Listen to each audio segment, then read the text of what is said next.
my fellow readers, this is I Dark Symphony 777 with another fan fiction review. As always, links to the stories will be in the description below. Please like the video, subscribe to the channel, click on the bell for notifications, and leave a comment in the comment section below on your thoughts of the story. So, we're finally at the end. These are going to be the last two Super Koopaling stories that I'm going to review on the channel. Unless the author wants me to review more than likely she's not. We already kind of did a deal that it would go up to 23, and after that, I'm probably going to be just messaging her on Discord and Fanfiction. Her, basically what I think of the stories as like just a message to her, stuff like that. But yeah, these are the last two stories. They are called Triple Substitute and Spell Check. And I actually love these stories. I don't think they're as good as 18 or 20, but these are probably a good third and fourth. So let's start with the plot of Triple Substitute. Basically, this actually has the more simple plot. I kind of sum it up in like a couple sentences. The Koopalings, mostly Roy, decide to throw a party. And they do the whole typical, well, Bowser's not going to show up until tomorrow. And then, of course, Bowser shows up right then and there. Like, surprise! Who posted this party? They did it.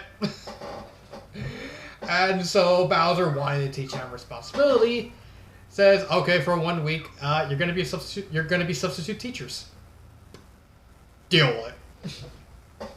Of course, Roy, Wendy, and Lemmy, because those are the three people that were caught. It was mostly Roy and Lemmy, and then Wendy kind of got caught up into it.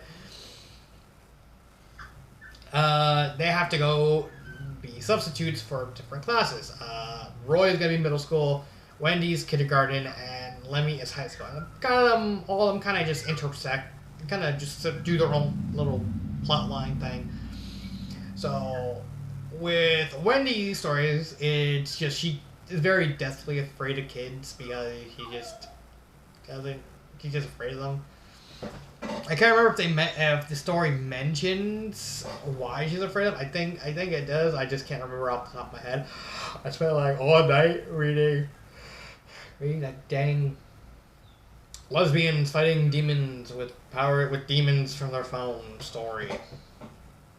Yeah, that's spoiler for the next fan fiction, right there.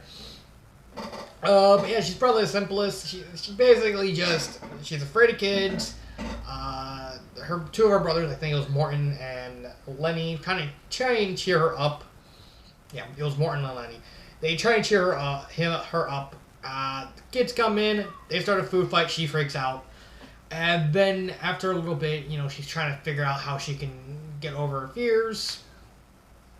She sees a little girl at the beach crying. Wendy finds out that she lost her mom. And so Wendy decides to help her and basically help her. And that kind of gets over her fear and she kind of becomes a better person.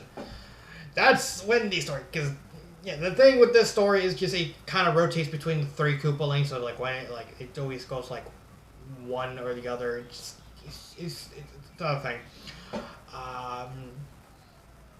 Roy's story is basically he has to teach a music class. You don't know anything about music, but don't worry. His girlfriend Celia and Ludwig's there to hopefully help him. But Roy gets the swagger. He gets the pink swagger with the glasses. And he doesn't know anything about music, and he just can't teach anything, leading to probably the most hilarious... leading to yet another classic Roy and Ludwig moment. I'll talk more about that at the end. But yeah, so Roy doesn't know anything about music. And so basically at the end, Roy kind of just gives up wanting to teach him. So he basically asked, instead of me teaching you students, how about you teach me? How help me learn? And I think that's actually a nice turn of phrase. I liked it. But the main bulk of the story is Lemmy's side of things. So Lemmy has to teach biology. He don't know biology, and he gets stuck with Iggy. So basically, Iggy basically gives Lemmy a book. Everybody goes, let's just read something. And so Lemmy starts reading it, and he finds out about cells, all this sort of cellulite, cell walls, all that jazz. And he basically likes the whole idea behind cells, so he wants to teach that. Unfortunately, when he goes to teach it, Iggy takes over the class because Iggy gotta get that ego stroked. Iggy gonna stroke his ego. My time has come. Time to take over the class and just rub and just so much ego rubbing. I'm going too far with this, but I can't help it. But yeah, all their problems get resolved. So basically, again, Wendy kind of helps herself out by helping the little girl. The little girl kind of helps her out by just inadvertently not letting her not be afraid of kids anymore. Roy basically, while learning help from Ludwig, he realizes he's still not going to be able to learn anything because he's a dunce. He realizes he's a dunce, so he basically tells the class, teach me your stuff. Teach me. Tell you to be teachers. And Iggy and Lemmy basically tells on Bowser. Now, tells Bowser. Lemmy tells. he basically, I want to teach these guys. Like, well, why don't you just tell Bowser that Iggy took over the class? Genius!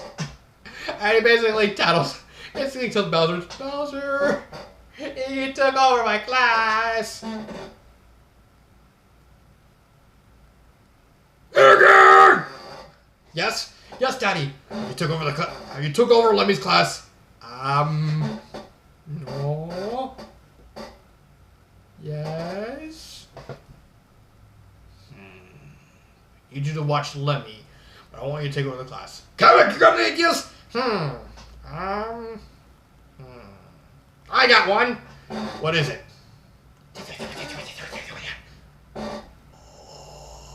I like that.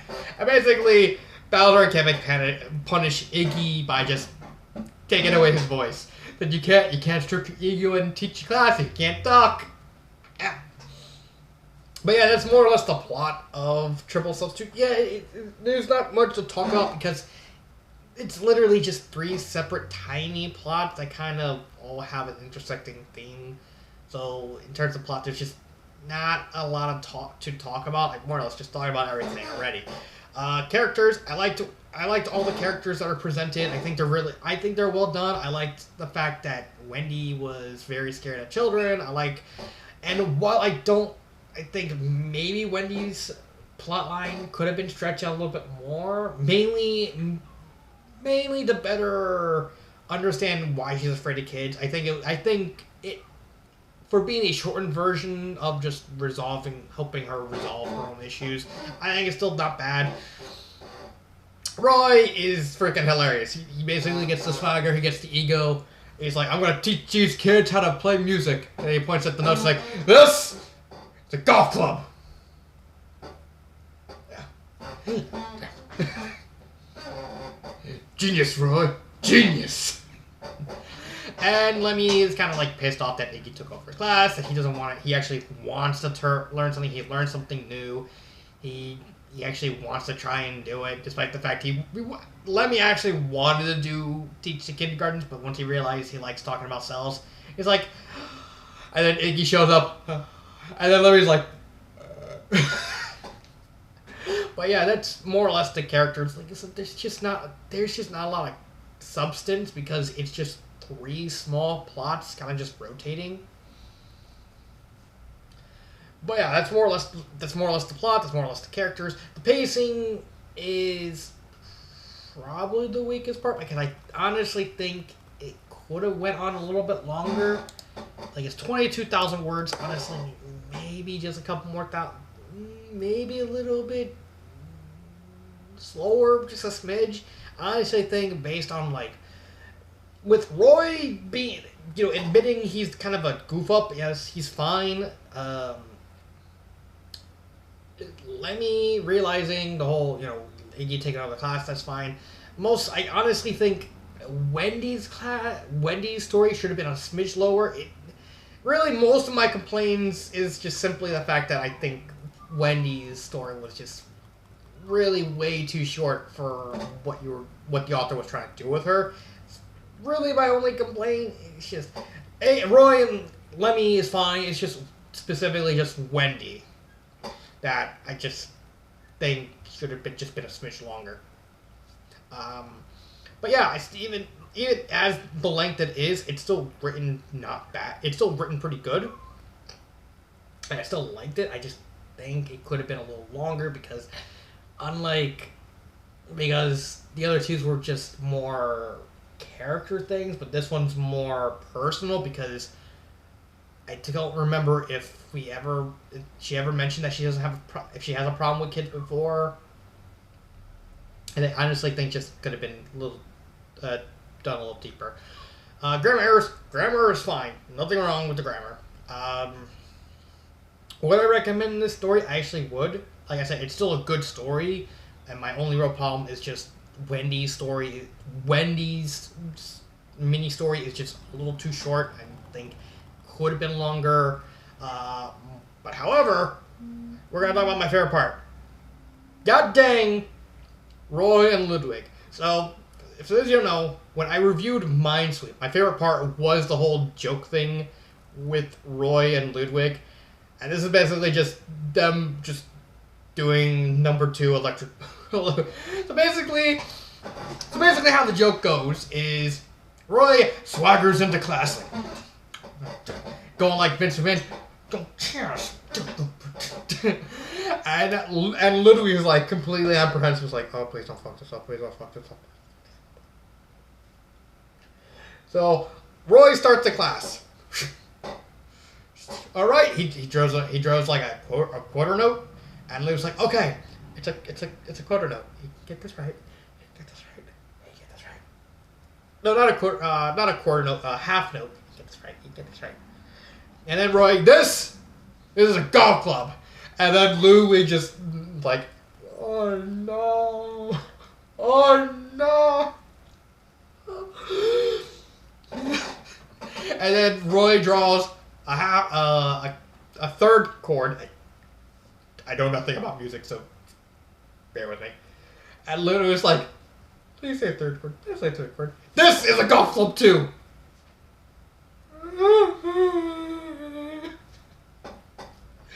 And then he draws like a quarter note. It's like, and this is a broken golf club.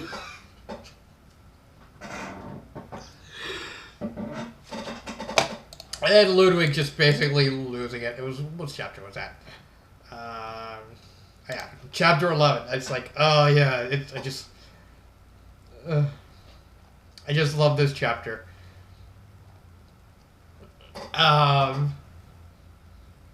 And Celia's right there next to Ludwig. She's like, oh no.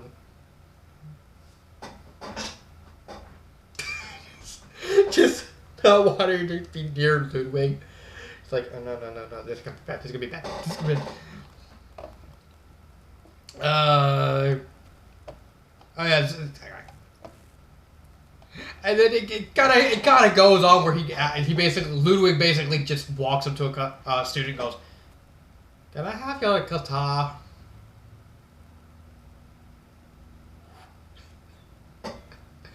And then he basically walks out of the class, starts to beat the crap out of himself, and is like, "Oh!" And he sets the guitar on fire. And it's literally, this entire chapter was hilarious. I just really loved it. Honestly, I don't think it's as good as Minesweep, because I honestly think Minesweep was just simply delivered better. But this is pretty funny on its own. Is there anything I would change? Honestly, I would just simply lengthen Wendy's story a little bit, because I think maybe, because like I said, I don't know if I can't remember if Wendy had mentioned that she's not particularly a child person before, but I think maybe there could have been a couple paragraphs just dedicated to just explaining why she's not a fan of children, and kind of having more in depth of her trying to get over it. Like, she's still having to deal with kids, but she's, like, slowly getting over it. And then, but instead, it just, once she helps the girl out and finds her mom, it just immediately skips to her just automatically being a good teacher. And it's just like, it's kind of a rushed end. It doesn't really detract from the story. I still like the story. But yeah, that's it. But then we get to the finale. Spell check. Oh boy. Oh boy, spell check. So, buckle in. We're gonna go on a wild ride. So basically, for those of you who don't know what the shrooms are, yeah, the story has the shrooms in it. The shrooms are the main antagonists of Mario and Luigi Party. At the time, they're actually, I think, canonically the closest people to actually just winning. I know Dementio kind of came close to winning too, and I think maybe I can't remember if any other villain comes close to what the Shrooms did than Dementio. That just off the top of my head. I just know those are like the two villains that came close to actually winning. I know Dementio technically won because he's kind of based off Kefka from Final Fantasy VI, but yeah. So the Shrooms show up, attack the Mushroom Kingdom, start kidnapping everyone. Partners of Time didn't happen. The Koopalings, Bowser and the Koopalings completely freak out because there's like, okay, the Mushroom Kingdom's gone. Roy notices that Celia got kidnapped as well. Like, oh no, Celia! So Bowser comes up with a plan to get all the Magic Koopas in hand to just act as like a wall to just hold back the Shroom army. Unfortunately, there's a certain what was his name? What's his name? Oh yeah, Koopaling called Abrak shows up, completely incompetent. He's basically an otaku gamer nerd who's like constantly spouting off gamer logistics and completely garbage. I don't like him. I really don't. He's completely useless. Iggy being bored of his mind, which is kind of the setup of this story. Bowser asked Iggy to teach Abrak how to do magic. The problem is, they've been training for like a couple days. Abrak ain't learning jack shit. Because you have to know the incantation, you have to say it in a certain way, and you have to focus. Abrak cannot do that. Cannot do any of that. And so what happens is, Abrak ends up cursing all the Koopalings with specific curses. So Lemmy ends up being unable to say the first letter of every word he says. Iggy's hair comes alive. Lemmy's stuck on the ceiling. Morton becomes intangible. Wendy becomes a dog. Like, just starts behaving like a dog. Roy becomes an actual snake. And Ludwig becomes pink. And yeah, it can also fire cotton candy and bubbles because he is Ludwig, and that's just the way he rolls. So yeah, they freak out. They pretty much just blame everything on Abrak, rightly so.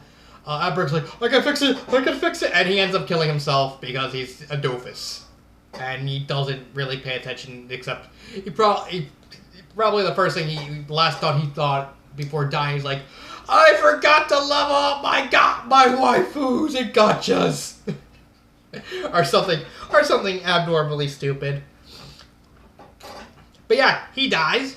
And then they find out the Shroom army completely just wiped out the Magic Koopa army. They have to actually go to the town where they were holding up the Shroom army to try and hopefully get their curses lifted. They leave. They get captured by the Shrooms because they realize the Shrooms are like, yeah, completely kicking everyone's butts. They end up in the mothership, where they use their various curses to try and escape. Mainly just Roy and Martin. They completely destroy the mothership, like, just mess it up. They free all the prisoners, they free Bowser, leading to a hilarious moment where, like, Bowser's like, I think they're gonna, dissect my brain. Hey, Bowser! What? Why don't you just punch the door? Oh. And of course he punches out. And of course they just completely destroy the Shroom plans, but right before they get cured, like, they manage to crash it into a volcano and they manage to save everyone using Ludwig's power of cotton candy by literally clogging up the volcano with cotton candy. I wish I was making that up. Right before they're cured of the curses, Princess Shroom show up, saying that, yeah, I'm basically just gonna do the takeover myself because I realize you're a bunch of wimps and you're below my level. And so she basically curb stomps everyone except for Ludwig and Iggy. They go after Princess Shroom, leading to a very kind of weird moment where they catch the princess. She's like completely slowed down, understanding like where they come from. Ludwig fires cotton candy in Princess Shroom's face, and then Iggy's hair basically just eats Princess Shroom.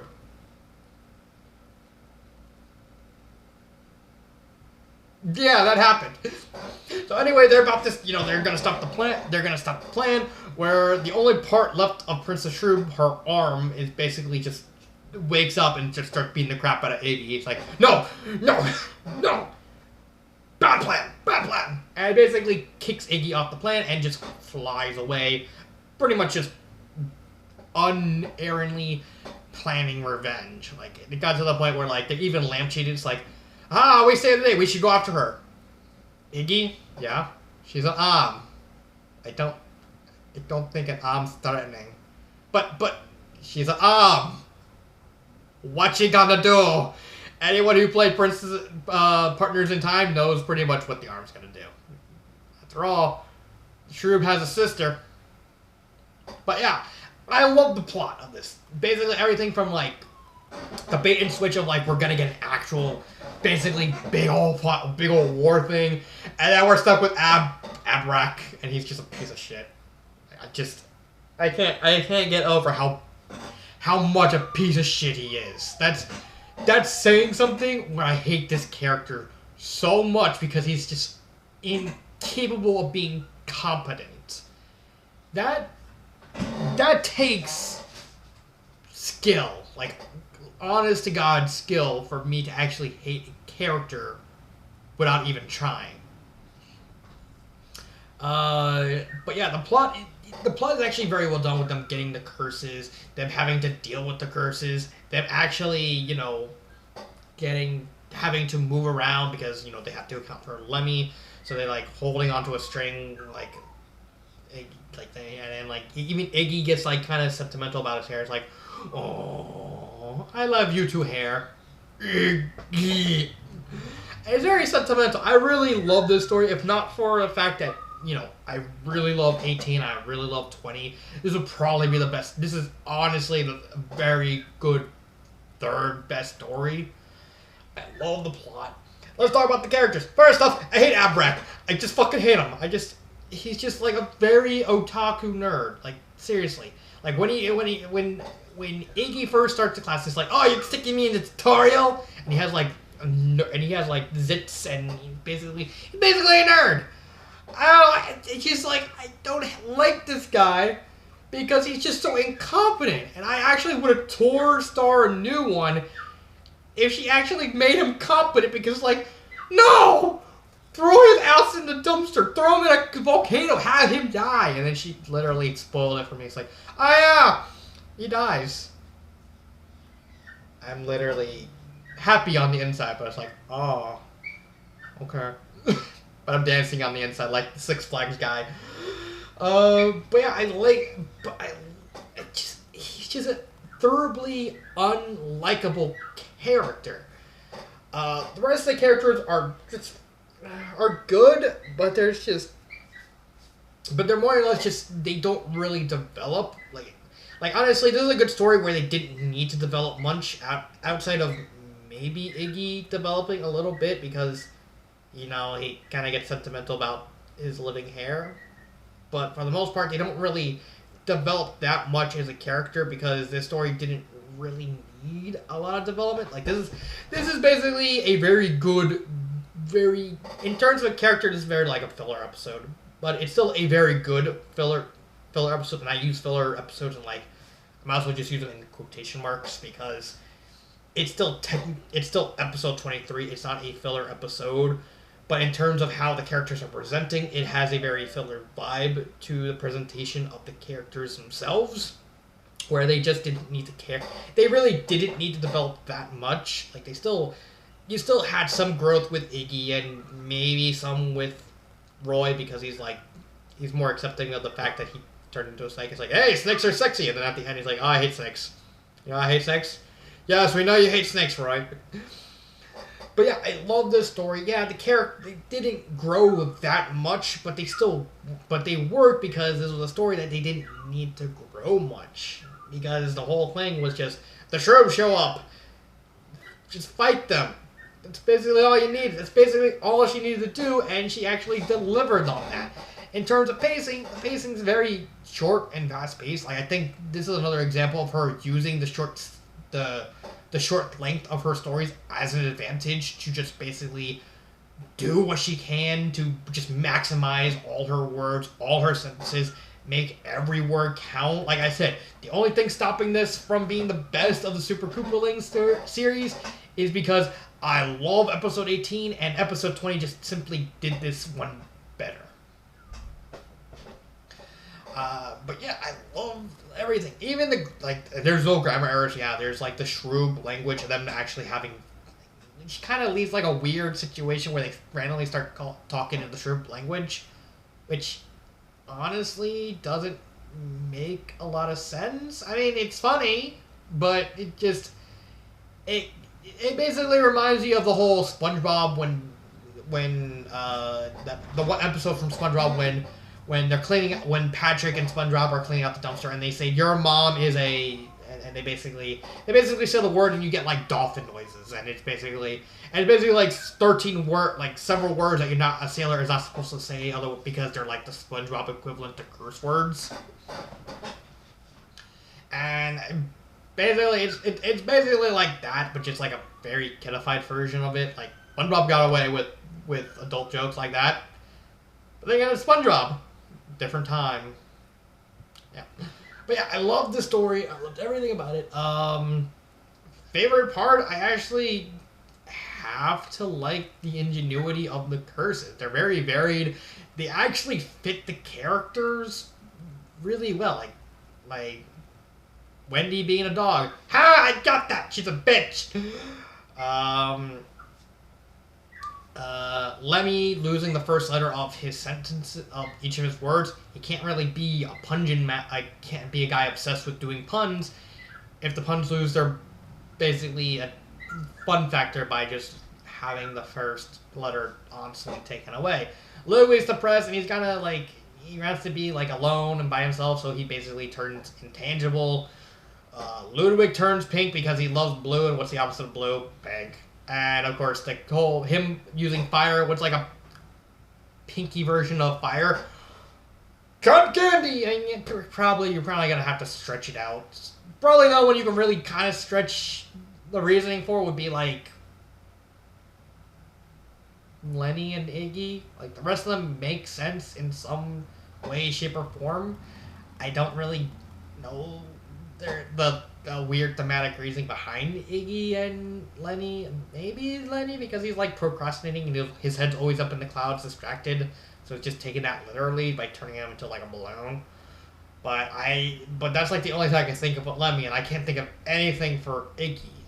Like why specifically his hair turning alive? Weird. But yeah, this is a good story. There's nothing wrong with the story, even like Abrak, as much as I hate him, he still works in the context. And honestly, if he didn't die, I probably would have been pissed. Like even my hatred of him is just very negligible and doesn't really detract from the story. I would recommend this story. However, I don't. There's not a moment that stands out, which is kind of sad, because like kind of. I guess maybe them lampshading the fact that that the shrooms are gonna come back with the fact they let the arm go because they're like, oh, it's an arm. What's the arm gonna do? Considering the fact Partners in Time, the final boss was literally Princess Shroom's older sister. So we know the shrooms are gonna come back. We don't know when, but they're gonna come back. And so that kind of starts a timer of, just like in episode 20 with the whole situation with Bowser and Peach's parents, that whole storyline. This is another storyline that you can possibly pick up at any time. You can even, granted, this will probably be harder to do because this is one that has to happen all of a sudden. Just, it's more a matter of when, not if, because if you're gonna do Princess Shroom, you gotta do the Ultimate Princess Shroom. Obvious. And you can't have one without the other. Like, I mean, sooner or later, the author's probably gonna put in Fawful anyway. Probably gonna leave Kekela because who the fuck cares about Kekela? It's all Fawful and his fury and his mustard of doom. I don't know why I started talking about Fawful, because Fawful. But yeah, that's my. Is there anything I would change? No, there is literally nothing I would change. Like, if Abrax survived to the end, I would probably just say kill the guy. Just kill him.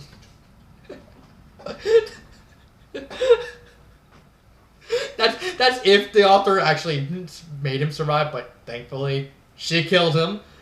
But yeah, I just wouldn't change anything. Everything is just a very, very good story. I love this story. It ends the series on a high note. The Super Koopalings had its ups and downs. And the fact that it ended on being just a very good story. Not an average story, but this is a good story. Episode 18, good story. Episode 20, a very good story. Episode 22 and 23, they're just both good. Yeah, and episode 21 was just, again, it's a very weird anomaly. Yeah, but that's beside the point. This story ended on a high note. This whole 23, 25, if you count the untitled thing, ended on a very good high note. And I'm happy that I got to read this, that I actually became friends with Starlet. She actually didn't want me to pull any punches, so I didn't pull punches. But yeah, this is just a very good story. And so I'm happy to recommend this. Like I said, there were some bad episodes, but I'm happy that the series ended the way it did, at least on YouTube, because again, I'm going to be doing more of the reviews for the rest of the series to her personally. So, take it out as you will. So, that has been Dark Symphony 777, and cut.